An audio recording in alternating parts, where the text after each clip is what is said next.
The divorce papers in my hand weren't just ending my marriage. They were about to expose the empire I'd built in secret while my husband's family called me worthless. I'm Lauren Mitchell, and 6 months ago, I thought the worst thing that could happen to me was losing my children in a custody battle. I was wrong. The worst thing was discovering that the people I'd trusted most had been plotting against me from the very beginning. But let me back up, because this story doesn't start in that rain-soaked Seattle courthouse where I'm sitting right now, watching my ex-husband's family whisper like vultures over a fresh kill. It starts 3 years ago, when I made what everyone called the biggest mistake of my life. I quit my job. Not just any job. I walked away from a 6-figure executive position at Microsoft to stay home with my twins, Sophie and Ethan. They were 5 then, starting kindergarten, and my husband David had just made partner at his law firm. His schedule was insane, 60-hour weeks minimum, and someone needed to be there for our babies. "You're throwing your life away, Lauren," his sister Carla told me at the time, her voice dripping with the kind of concern that feels more like judgment. What happens when David gets tired of supporting a housewife? His father, Robert, was even more direct. "Smart women don't give up careers for diaper duty," he'd said, chuckling over his bourbon. "You'll regret this." And his mother, Patricia? She just smiled that tight smile of hers and patted my hand like I was a child who'd announced I wanted to be a princess when I grew up. But the cruelest cut came from David himself, though I didn't see it then. "Do whatever makes you happy, babe," he'd said, but his eyes were already distant, already calculating. They all thought I was naive, a former tech executive playing house while my brain turned to mush. What they didn't know, what nobody knew, was that I'd been building something in secret, something that started during those early morning hours when the twins were still sleeping, when the house was quiet except for the hum of my laptop. I told myself I was just freelancing, just keeping my skills sharp. A few app development projects here and there, nothing serious. Wellness apps for busy moms, meditation timers, meal planners, fitness trackers designed for women who barely had time to shower, let alone hit the gym. The first app took me 3 months to build, working in stolen moments between school pickups and soccer practice. It made $200 the first month. David laughed when I showed him the check. "That's cute, honey. Maybe you can buy yourself something nice." He had no idea that tiny check was the seed of something that would grow beyond his wildest imagination, beyond anyone's imagination. The irony is, I might have told him everything if he'd just noticed, if he'd asked about the late nights at my computer, or why I was always taking calls from mom friends who sounded suspiciously professional, if he'd shown even the slightest interest in what I was building. But David was too busy building his own empire, and his family was too busy building their case against me. You see, I discovered something about myself during those 3 years of supposed domestic bliss. I discovered that being underestimated is the greatest superpower a woman can have. While they were calling me lazy, I was scaling my business. While they were joking about my little hobby, I was hiring employees. While they were planning my husband's next career move, I was quietly becoming the primary breadwinner in our household. But none of that prepared me for what happened 6 months ago, when everything fell apart. The call came on a Tuesday morning. Grandpa Arthur's voice weak and shaky in a way that made my heart stop. "Lauren, sweetheart, there's something I need to tell you about your business. Something I've been keeping secret. And honey, I'm afraid I don't have much time left." That phone call changed everything. Because Grandpa Arthur, my rock, my biggest supporter, the man who taught me that real strength comes from protecting the people you love, had been protecting me in ways I never imagined. And now, sitting in this courthouse with my ex-husband's family demanding half of what they think is my little savings account, I'm about to show them exactly what happens when you underestimate a woman who's had enough. They want $100,000? I'm about to write them a check they'll never forget. The marriage didn't crumble overnight. It died slowly, like a plant forgotten by a window, starved of attention and care. David's transformation began subtly. Missed dinners became the norm, not the exception. Weekend soccer games turned into emergency client meetings. Date nights vanished entirely, replaced by his exhausted collapse into bed at midnight while mumbling apologies into his pillow. His family, however, had opinions about everything. Marriage requires sacrifice from both partners, Patricia would say during her weekly visits, her eyes scanning our kitchen like she was cataloging evidence. Some women understand that supporting their husband's career benefits the whole family. Carla was less diplomatic. During one particularly brutal family barbecue, she cornered me by the grill while David was inside taking yet another work call. You know, my friend Jessica's husband is making twice what David makes, and she still works full-time. Some wives are just more ambitious. The word hung in the air like smoke, stinging my eyes. But the real poison came from Robert. David's father had built his own law practice from nothing, and he viewed my career abandonment as a personal insult to the family work ethic. Back in my day, women who wanted to stay home married men who could afford to keep them in style, he'd announce over holiday dinners. Now they just choose it. The emphasis he placed on choose made it sound like a character flaw. What they didn't see were the 4 a.m. coding sessions, fingers flying across my laptop keyboard while Seattle slept around me. They didn't witness the video calls with AppScore representatives, conducted in whispered tones from my walk-in closet. They never noticed the business cards hidden in my jewelry box or the separate phone I used for client consultations. David's family saw a woman slowly disappearing into domestic obscurity. What they missed was a businesswoman emerging from the shadows. The wellness app market was exploding, and mothers like me were desperate for solutions that actually understood our lives. My meditation app included a mom mode with 3-minute sessions that could be paused instantly. The meal planner accounted for picky eaters and soccer practice schedules. The fitness tracker celebrated 20-minute workouts squeezed between carpools. Within 18 months, my apps had garnered over 2 million downloads. Within 2 years, I was fielding acquisition offers from major tech companies.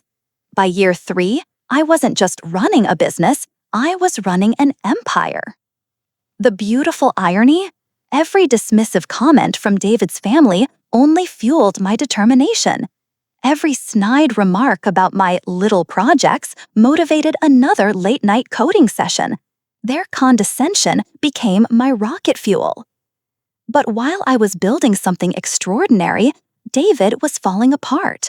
Partnership at his firm meant longer hours, higher pressure, and clients who demanded perfection. He started drinking more, just wine with dinner, then wine before dinner, then wine instead of dinner. Our conversations dwindled to logistics about school pickups and bill payments. The twins noticed first. "Why doesn't Daddy play with us anymore?" Sophie asked one evening, her 8-year-old heart breaking in ways she couldn't articulate. Ethan was more direct. "Is Daddy mad at us?"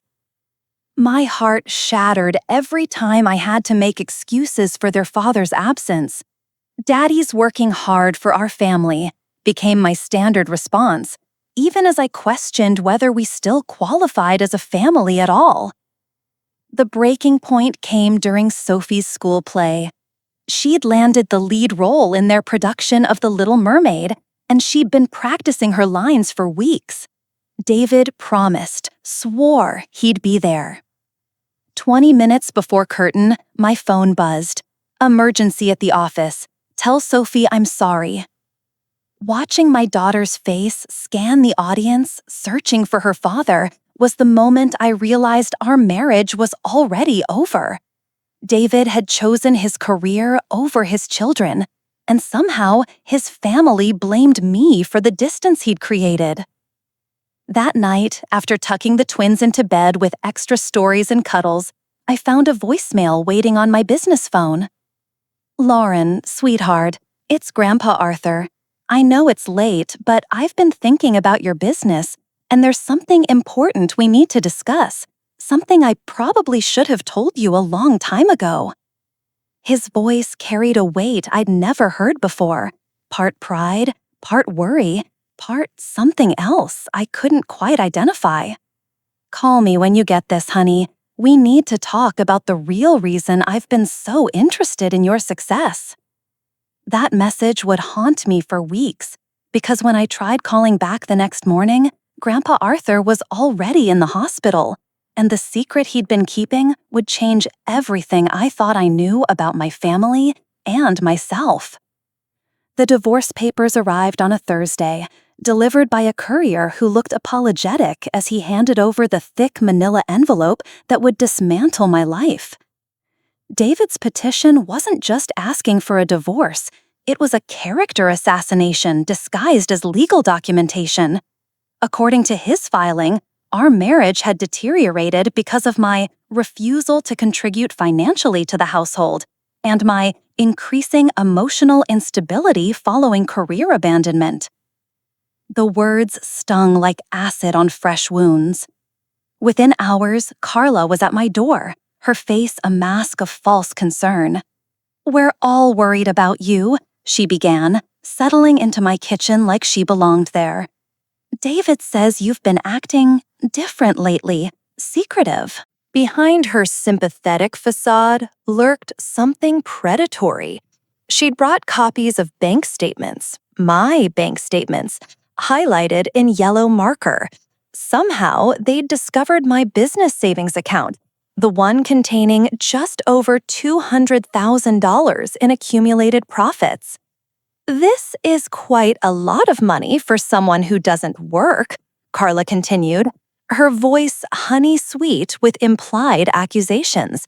"David's wondering where it came from." The implication was clear.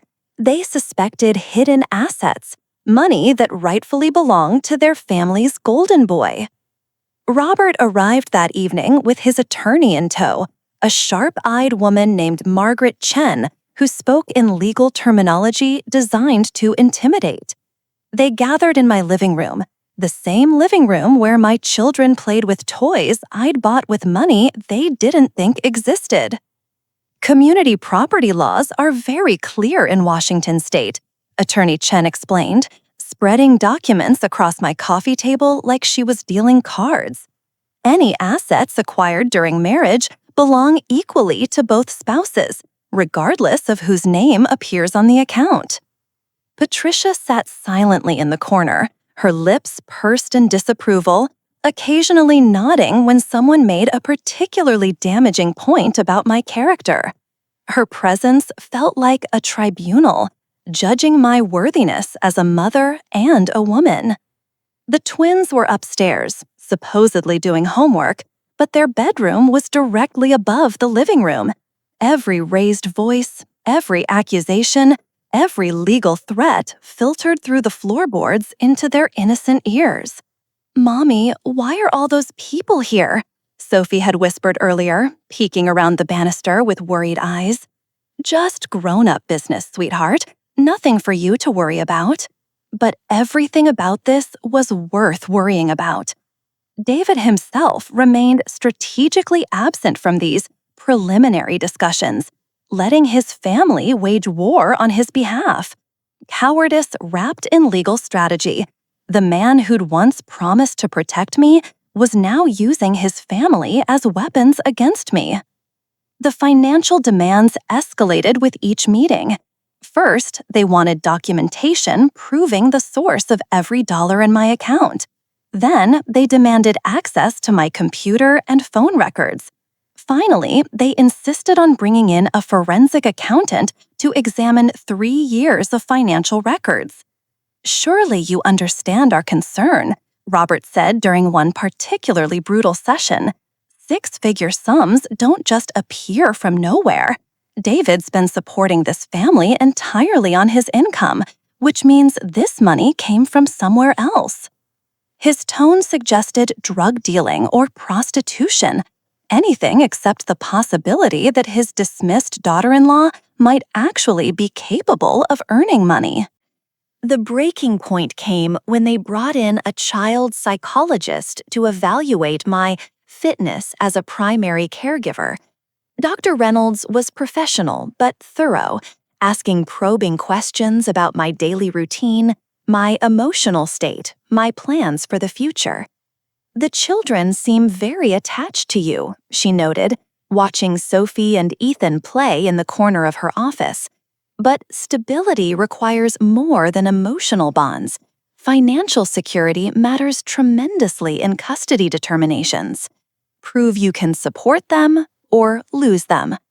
That night, after tucking my babies into bed with promises that everything would be okay, the full weight of their strategy became clear.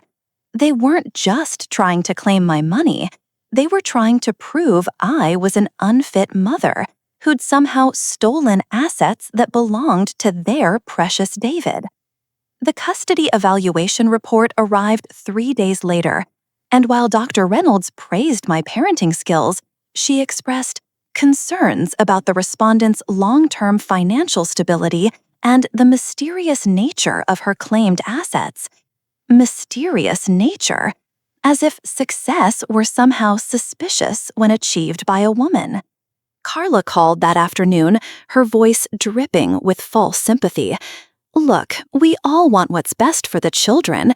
If you'd just be reasonable about sharing the money, we could work something out regarding custody. David doesn't want to hurt the kids by taking them away from you entirely." The threat was crystal clear. Give us the money or lose your children. But they'd made one crucial miscalculation. While they'd been focused on my $200,000 savings account, impressive to them, pocket change to me, they'd missed the real story entirely. That night, alone in my kitchen with a cup of tea growing cold in my hands, the weight of their betrayal settled into my bones. These people had welcomed me into their family 13 years ago, celebrated my wedding, held my babies when they were born. Now they were systematically trying to destroy me. The phone rang at 11:47 p.m. Grandpa Arthur's number flashed on the screen, and his voice sounded weaker than ever. "Sweetheart, I've been watching the news about your divorce proceedings. Are you alone? We need to talk about that money, and we need to talk tonight. There's something about your business, something I did, that they're going to find out soon, and you need to hear it from me first." His words sent ice through my veins, because whatever secret Grandpa Arthur had been keeping, it was about to collide with the legal warfare consuming my life. The mediation session was scheduled for 2 p.m. on a Tuesday, in a sterile conference room that smelled of desperation and broken promises. David's entire legal team filled one side of the mahogany table like a war council. His attorney, his family's attorney, a financial consultant, and Robert himself, armed with folders thick enough to build a small fortress. They'd prepared for battle, confident in their strategy of overwhelming force. Across from them, my chair sat conspicuously empty. At exactly 2:15, the conference room door opened, and their smug expressions began to shift. My attorney, Elena Rodriguez, entered first, a woman whose reputation for dismantling overconfident opponents was legendary in Seattle legal circles. Behind her walked my forensic accountant, Michael Chen, carrying a briefcase that seemed almost comically small compared to their mountains of paperwork. And then came me. The silence was delicious. David's face drained of color as his eyes took in my transformation. Gone was the frazzled mother in yoga pants and oversized sweaters. Instead, he faced a woman in a tailored charcoal suit that probably cost more than his monthly car payment, her hair professionally styled, her bearing radiating the quiet confidence of someone who held all the cards. "Gentlemen," Alina began, her voice cutting through the tension like a blade, "my client is prepared to address your concerns regarding the $200,000 in question." Robert leaned forward, practically salivating. "Finally, some cooperation. We're prepared to be reasonable about the division, considering the children's needs." Elena's smile could have frozen hellfire. "Actually, Mr. Hayes, there seems to be some confusion about which assets we're discussing." She nodded to Michael, who opened his briefcase with theatrical precision. Inside, instead of stacks of documents, lay a single business checkbook bound in elegant leather. "Your investigation focused on Mrs. Mitchell's personal savings account," Michael explained, his tone clinically neutral. "However, you appear to have overlooked her primary source of income for the past 3 years." The room's atmosphere shifted as Elena placed a corporate document on the table. Hayes Wellness Solutions, LLC, incorporated in Delaware, headquartered in Seattle, with subsidiary offices in San Francisco and Austin. David's attorney grabbed the document, her confident expression cracking as she scanned the pages. "This appears to be a technology company?" "Indeed," Elena continued, specializing in wellness applications for working mothers, with over 12 million active users across 17 countries. Carla's voice came out as a whisper. 12 million? But Michael wasn't finished. The company's current valuation, based on our most recent Series C funding round, stands at $127 million. Mrs. Mitchell holds an 89% controlling interest. The silence that followed could have stopped time itself. Robert's face had gone from pale to gray to an alarming shade of purple. His mouth opened and closed like a fish gasping for air, no sound emerging.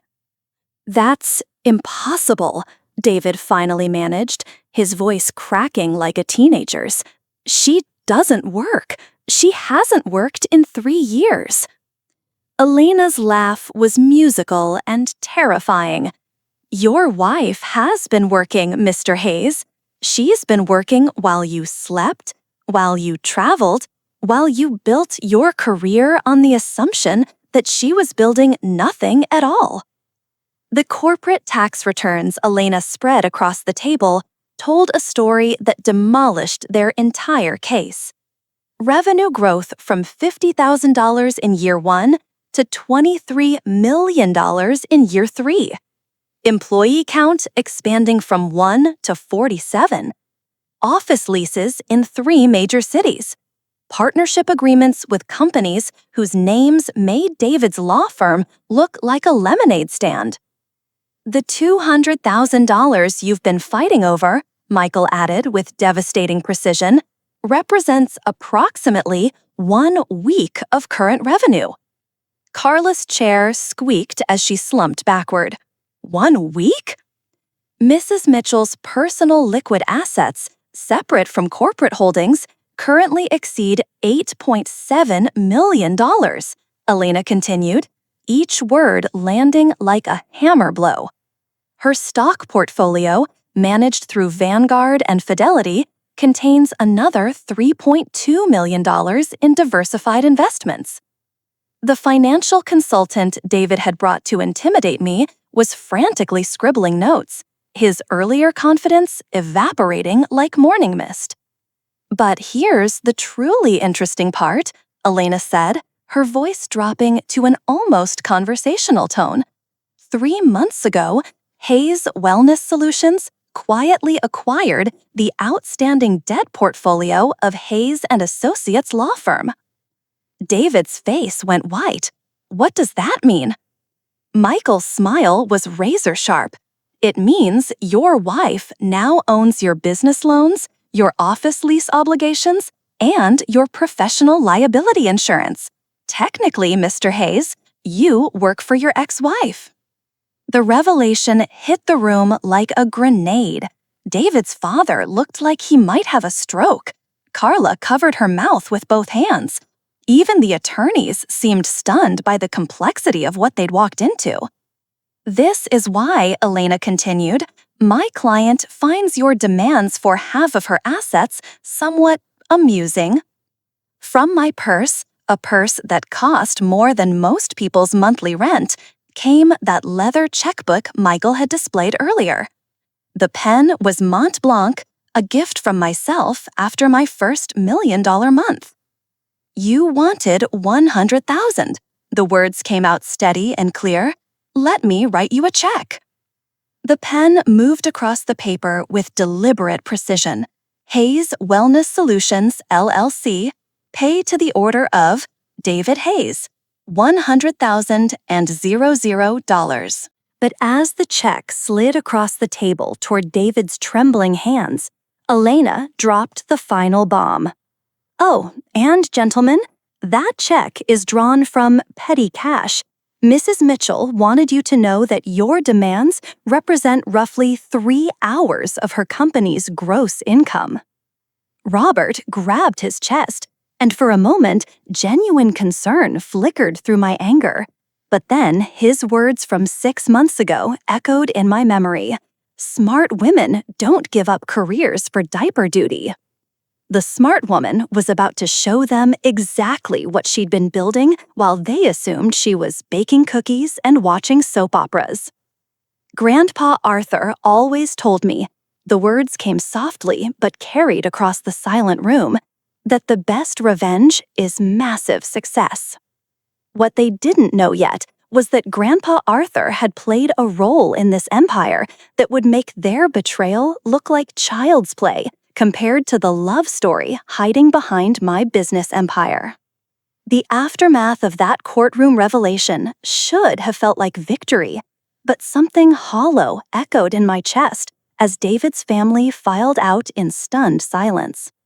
Elena gathered her documents with practiced efficiency, while Michael closed his briefcase with a satisfied snap. Their job was done. My financial independence had been established beyond any legal challenge. Yet the weight of Grandpa Arthur's final voicemail pressed against my heart like an unhealed wound.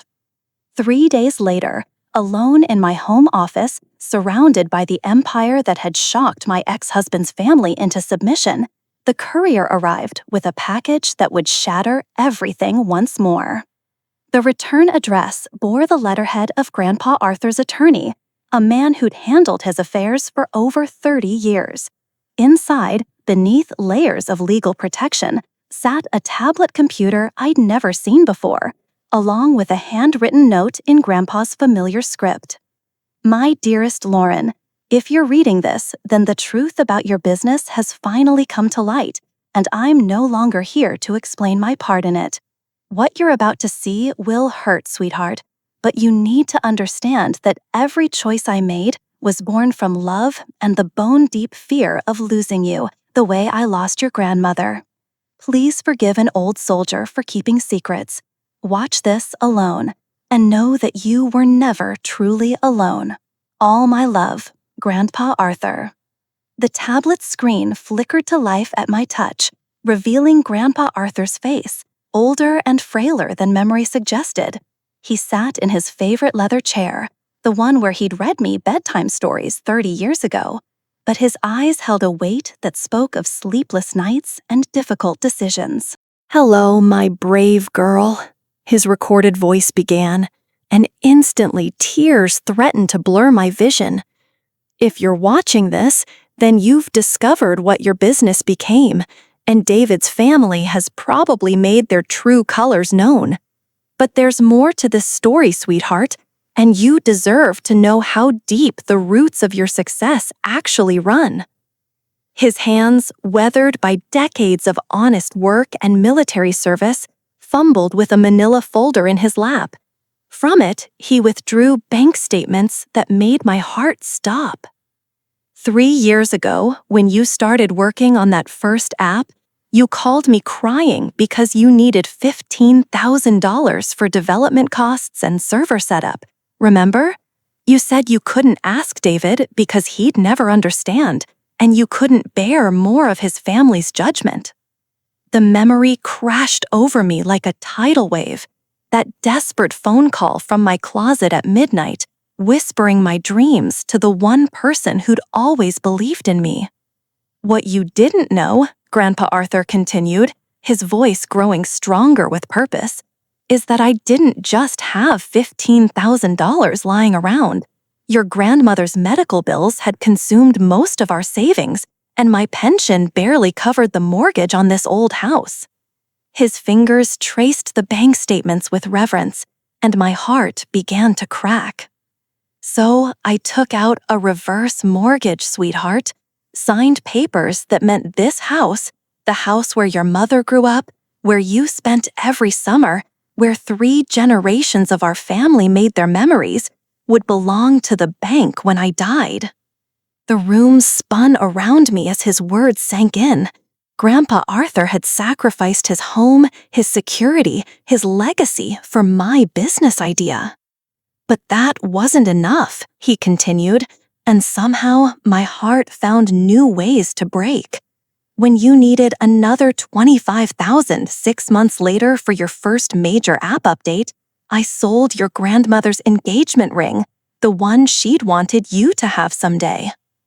The sob that escaped my throat was involuntary and raw. Grandma's ring, the vintage Art Deco setting she'd shown me countless times, promising it would be mine when I found true love. Gone, sold to fund servers and software licenses. And when you needed $50,000 for your first employee hire, Grandpa's voice grew whisper soft. I sold my Purple Heart and Bronze Star to a collector. Those medals represented the worst and best moments of my life, but they seemed like such small prices to pay for your dreams. The tablet slipped from my numb fingers, clattering onto the desk as the magnitude of his sacrifice overwhelmed me. Everything he'd valued, everything that connected him to Grandma and his service and his past, he'd liquidated it all to fund a granddaughter's uncertain business venture? Now, before you start crying too hard to hear the rest, his voice continued from the fallen tablet, carrying that gentle humor that had always been his trademark. Let me tell you why I never regretted a single sale, not even for a moment. Picking up the device with shaking hands, the image of his weathered face filled my vision again. Because I knew something David's family never understood about you, sweetheart. You have your grandmother's heart and your grandfather's stubborn refusal to quit. When you were 8 years old and decided to build that treehouse by yourself, you worked on it every day for 3 months until it was perfect. When you were 16 and wanted to learn programming, you taught yourself from library books until you could code circles around kids who'd been taking classes for years. His eyes grew distant, lost in memories that now felt precious beyond measure. But mostly, I believed in you because you never asked for anything you didn't absolutely need, and you never gave up on anything you truly wanted. That app wasn't just a business idea to you, it was your way of helping other mothers like yourself, women who were drowning in everyone else's expectations while their own dreams gathered dust. The video paused as Grandpa Arthur reached for something off camera, returning with a folder that bore my company's logo. Which brings me to the final secret, my dear girl. 6 months ago, when Hayes Wellness Solutions went public with that Series C funding round, I didn't just watch the announcement on the news. I was there, sweetheart. sitting in the back row of that conference room in San Francisco, wearing my best suit and crying like a baby as you addressed those investors. My breath caught in my throat. He'd been there at the most important moment of my professional life and somehow never told me? What you announced that day, that your company was worth over $100 million, meant that every penny I'd invested had multiplied by over 2,000%.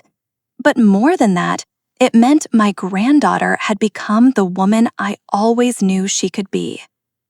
His voice began to fade, and the timestamp on the video showed this recording had been made just weeks before his death. The house, the ring, the medals, they were just things, Lauren.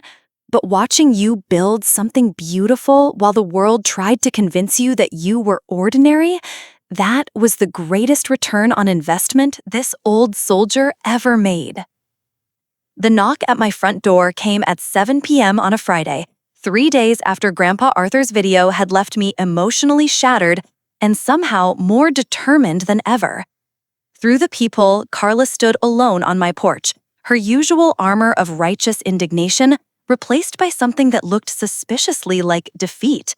No legal papers, no backup family members, no recording devices.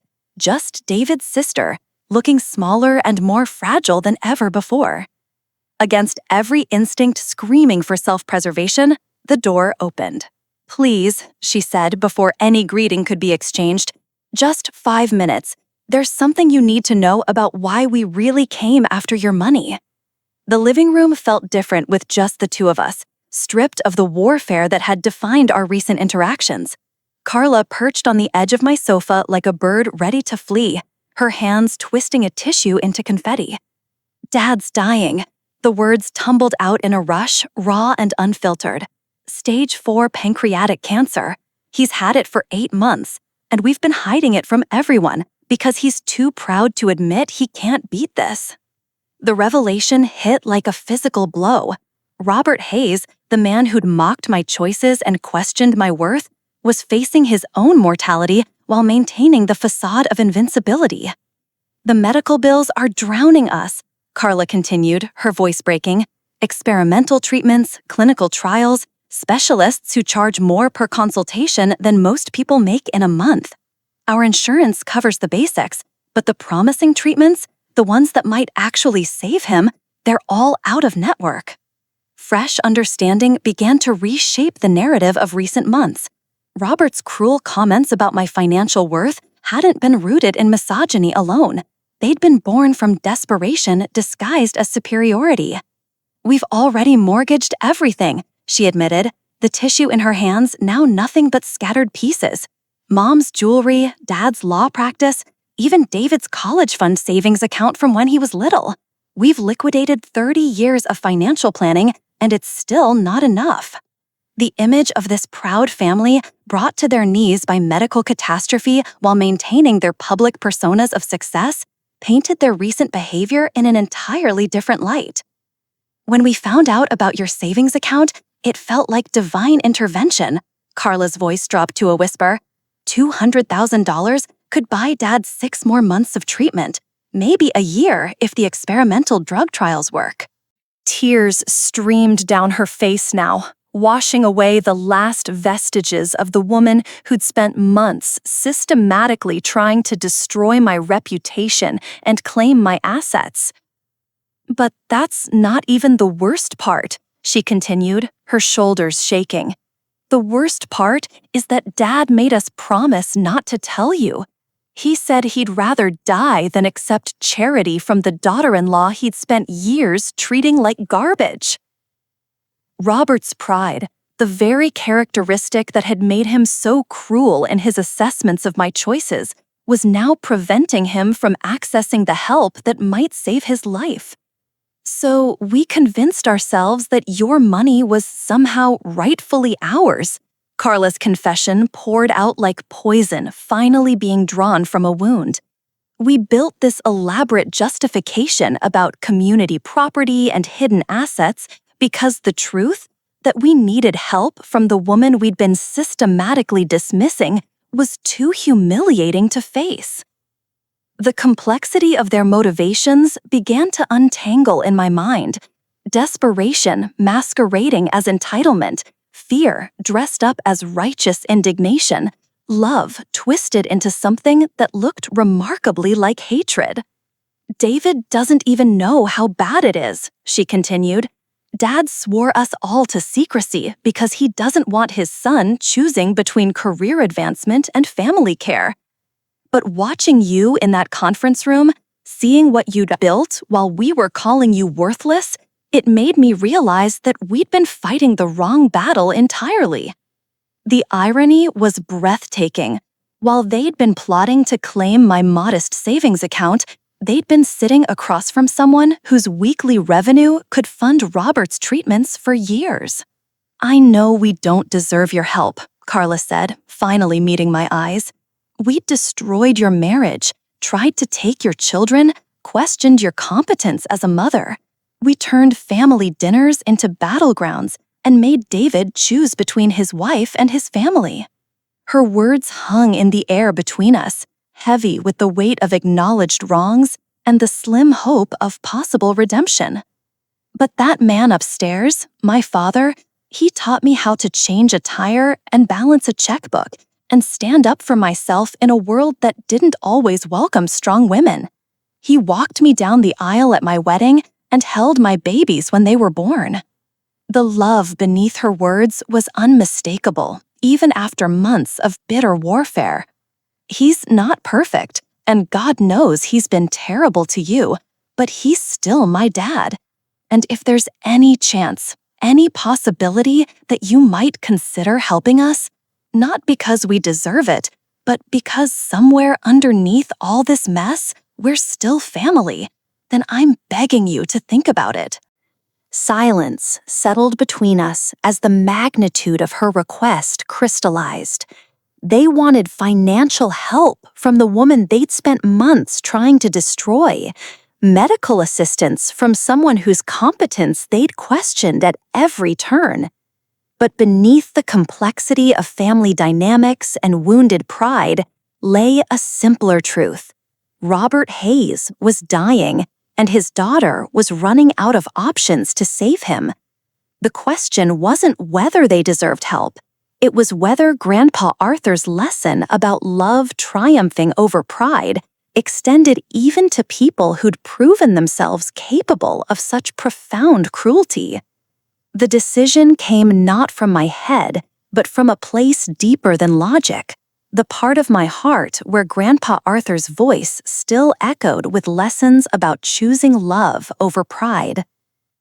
3 days after Carla's confession, Elena received a call that would reshape the entire legal landscape of my divorce proceedings. Instead of pursuing maximum damages for their failed financial assault, we were proposing something unprecedented: a family medical trust funded by Hayes Wellness Solutions. "You want to do what?" Elena's voice carried the disbelief of an attorney who'd seen everything twice. "After they tried to destroy you, you want to pay for his cancer treatment?" The Hayes family's reaction proved even more dramatic. David called 17 times in 2 hours, his voicemails ranging from grateful sobbing to confused anger to what sounded like a complete emotional breakdown. Robert himself appeared at my door the following evening, a man transformed by illness and humility. Gone was the barrel-chested patriarch who'd mocked my life choices. In his place stood someone fragile and mortal, his once commanding presence diminished by treatments that had stolen his hair and 30 pounds of muscle. "I don't understand," he said, simply, standing on my porch like a penitent seeking absolution. "After everything we put you through, after the things we said about you and your children, why would you help us?" The answer came from Grandpa Arthur's teachings, from lessons learned in a grandfather's workshop about the difference between being right and being kind. Because, Mr. Hayes, family isn't about who deserves what. It's about who shows up when everything falls apart. The medical trust established through my company would cover not just Robert's treatments, but create a broader safety net for other families facing similar crises. Hayes Wellness Solutions would partner with Seattle Children's Hospital to fund experimental treatments for families who'd exhausted their insurance options. But Mercy came with conditions that would fundamentally alter the family dynamics that had caused so much pain. David's custody demands evaporated entirely when faced with documented evidence of his family's systematic campaign against my parenting abilities. The court-appointed child psychologist, upon learning the full scope of their financial motivations, recommended supervised visitation until David could demonstrate genuine commitment to co-parenting. Your children need stability above all else, Dr. Reynolds explained during our final evaluation. The evidence suggests that stability currently exists in their mother's household, not in a family system that has spent months in legal warfare. The twins, with the resilience that children somehow possess, adapted to their new reality with remarkable grace. Sophie's reaction to the custody arrangement was characteristically direct. "Does this mean we don't have to listen to Grandpa Robert being mean to Mommy anymore?" Ethan, ever the pragmatist, simply asked if he could still see his dad on weekends. When assured that their relationship with David would continue under healthier boundaries, he returned to his Lego project as if family implosions were merely minor interruptions to more important 8-year-old business. David's law firm, now technically owned by my company through their debt acquisition, underwent a complete restructuring. Rather than destroying his career out of spite, the decision was made to transform the practice into something that reflected values Grandpa Arthur would have appreciated.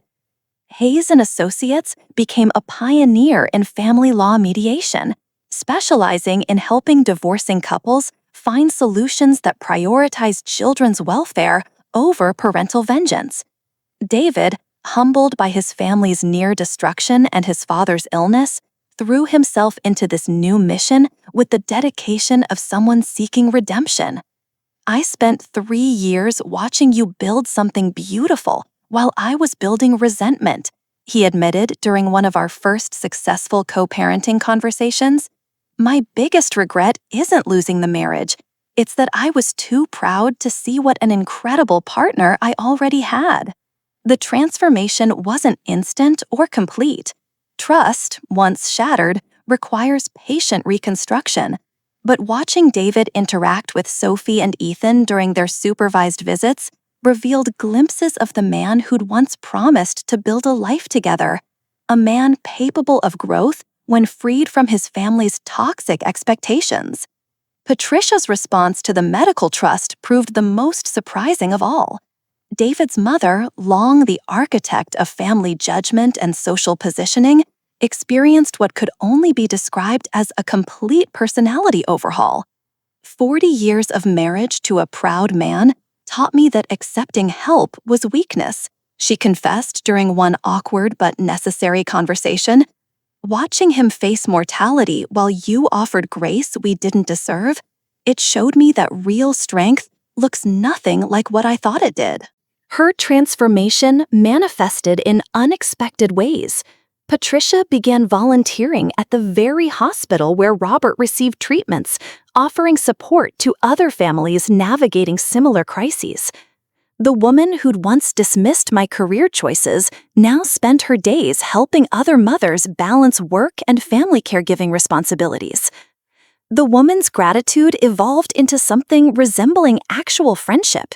The sister-in-law who'd orchestrated legal warfare against me became an unexpected ally in navigating the complex dynamics of divorce and co-parenting.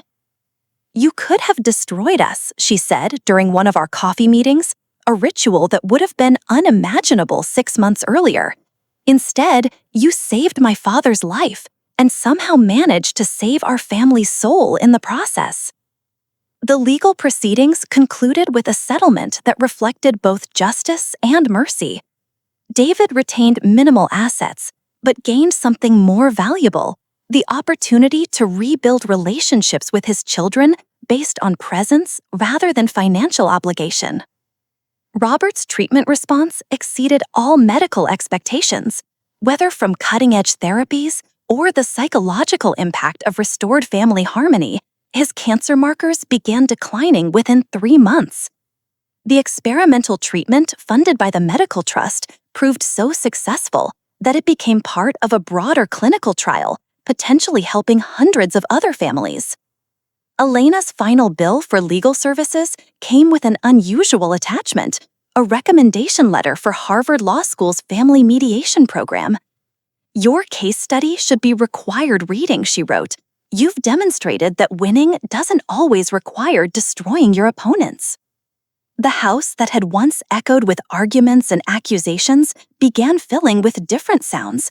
Sophie's laughter during video calls with her father, Ethan's excited reports about Grandpa Robert teaching him chess during supervised visits, the quiet hum of a business that continued growing while maintaining the family values that had inspired its creation. But perhaps the most meaningful change was the photograph that now sat on my desk. Grandpa Arthur in his military uniform, surrounded by the medals I'd secretly bought back from the collector who'd purchased them. A Purple Heart and Bronze Star restored to their place of honor, alongside a new edition, a framed copy of the first check from Hayes Wellness Solutions, signed in Grandpa's memory.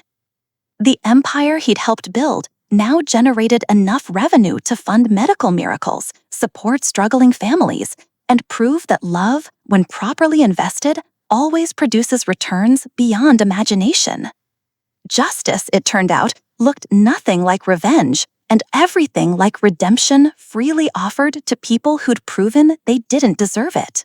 1 year later, the letter arrived on letterhead that made my heart skip. The Arthur Mitchell Foundation for Veteran Entrepreneurship had been approved for federal funding.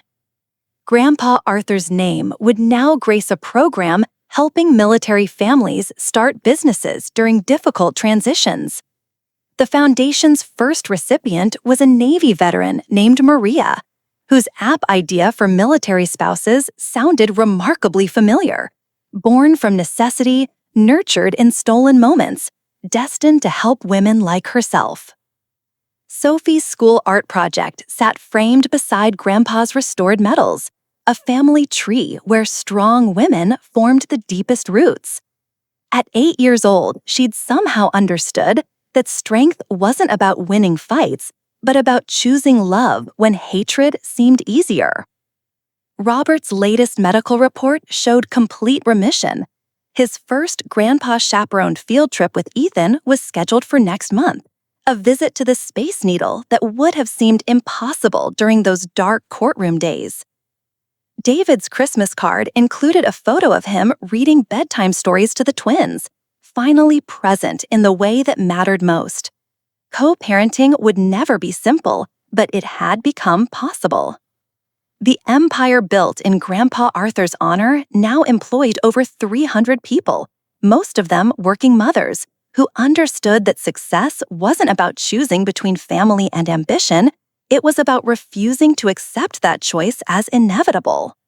Sometimes the family that laughs at your dreams becomes the family that learns to celebrate them. And sometimes the woman they underestimated becomes the one who saves them all. Grandpa Arthur was right. Love, properly invested, always wins.